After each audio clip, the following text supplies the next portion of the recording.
issues that we discussed, and all very, very important issues. And we have discussed and updated him regarding the discussion going on the border talks, and he expressed his concern about different incidents that keep taking place and why within a country these matters cannot be resolved. And he was very, very appreciative of the leadership in the Northeast for having taken the initiative. And he said that these are very difficult challenges, but yet the leadership at different states is now taking this up, and I expressed a lot of happiness in that. And he assured of all support from the government side.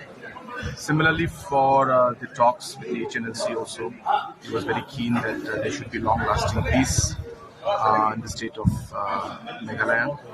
And again, he expressed his happiness, and he wanted us to move forward in this issue and try to resolve it at the earliest. We placed before him the need and the desire of the people of the state for the inclusion of Garo and Khasi language in the each schedule. And for that also he understood the concerns that were there. He understood the challenges that our people are facing. We mentioned to them that out of the entire process, the fact that our children have to sometimes are not able to give the examination because there are languages which are not known to them. Those languages come up, and this puts a lot of challenges. And so even if provisions can be created where at least in the examinations for a starting point we could have some kind of provisions. Up to that level also we discussed with the Prime Minister. We sat for almost 25 minutes in one of the longest meetings we've had with the Honourable Prime Minister. And he said that yes, these are genuine concerns, but he expressed the challenges in terms of the different languages, having the different scripts that are there, and having to manage all of that. So those challenges were there, but he definitely has expressed his concern about this issue, and he said definitely that he will examine it. Similarly for the ILP also, we expressed our concerns. Today happens to be the International Indigenous Day, and just one day before that we met Honourable Prime Minister and expressed to him the desire of the people of the state to have a mechanism in our state where we could have provisions through which we could protect the interest of the people of the state.